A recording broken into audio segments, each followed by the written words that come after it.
The Vulture in Spider-Verse.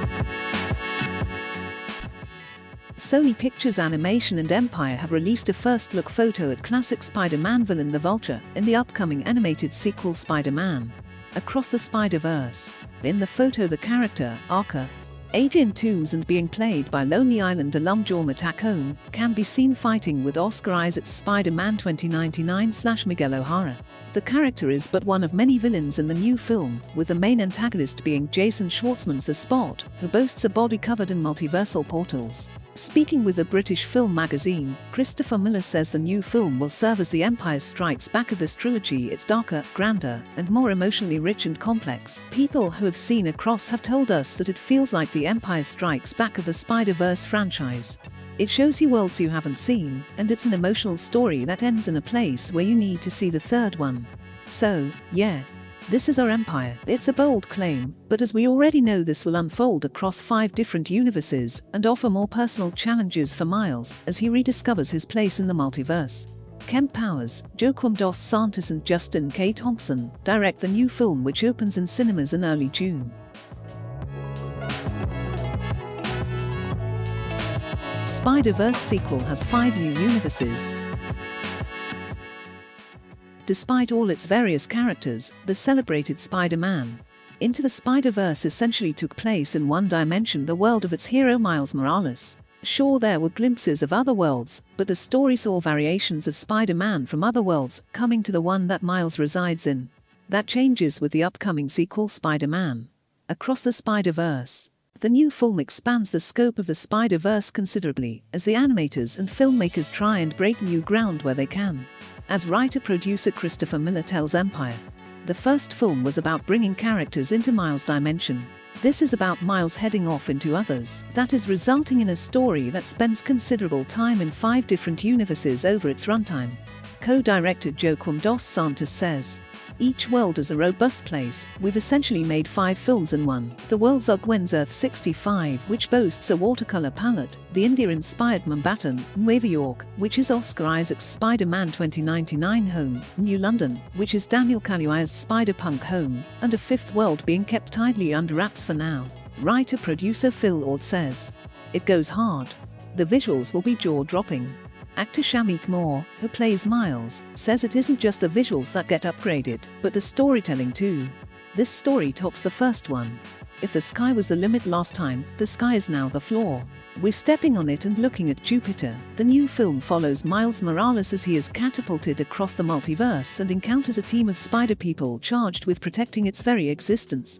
When the heroes clash on how to handle a new threat, Miles finds himself pitted against the other spiders. Spider-Man Across the Spider-Verse opens in cinemas on June 2nd.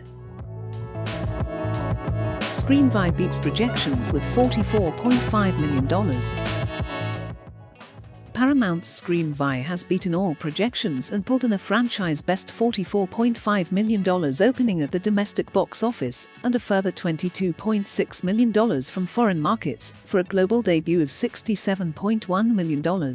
That figure was easily enough to win Oscar weekend in the US, and well ahead of the $30 million opening of the prior entry, and well above the $34.7 million opening of the third film, which was the franchise's best until now. In addition, the audience of the new R-rated film skewed young, with 71% between 18 to 34, and 42% between 18 to 24. Radio Silence's Matt Bettinelli Olpin and Tyler Gillett returned to direct the film, which cost a reported $33 million to make before marketing, follows survivors of last year's installment as they leave Woodsboro for New York City. Coming in second place was Michael B. Jordan's Creed 3, which snagged a further $27.2 million, and a quite respectable 53% decline, even with the franchise best opening last weekend. The film managed to make it past the $100 million domestic mark in just 10 days, and finished Sunday with a total of $101.4 million. Overseas this weekend it pulled in a further $24 million, and currently stands at $179.4 million worldwide. Both beat out newcomer 65. The Adam Driver-led sci-fi feature came in third with $12.3 million. Both critics and audiences were down on the $45 million budgeted film, which earned a bad C+ cinema score. Marvel's Ant-Man and the Wasp: Quantumania was fourth with a further $7 million. So far it domestically sits at $198 million, whilst its worldwide haul stands at $447.6 million, the title still dropping off more quickly than any previous title in the Marvel Cinematic Universe. Cocaine Bear closed out the top 5 with a further $6.2 million domestically. So far the comedy has snagged $65.7 million globally. Also opening this weekend was the Woody Harrelson-led feel-good basketball sports comedy Champions, which came in 6th with $5.2 million. Dungeons & Dragons gets an early screening.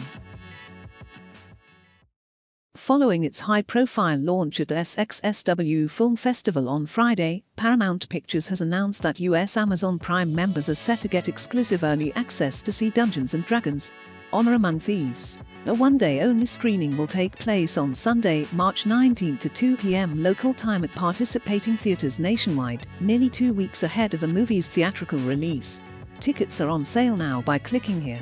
Prime members can purchase up to 10 tickets and enjoy the movie with their family and friends at one of more than 1,200 theaters across the country, with various exhibition partners. In this film adaptation of the legendary role-playing game, a charming thief and a band of unlikely adventurers undertake an epic heist to retrieve a lost relic, but things go dangerously awry when they run afoul of the wrong people. The film stars Chris Pine, Michelle Rodriguez, Hugh Grant, Regina Page, Justice Smith, Sophia Lillis and Chloe Coleman, and has been written, directed, and executive produced by Jonathan Goldstein and John Francis Daly. For those who missed the screening, Dungeons & Dragons: Honor Among Thieves will be released in theaters worldwide by Paramount Pictures and Ian on March 31st.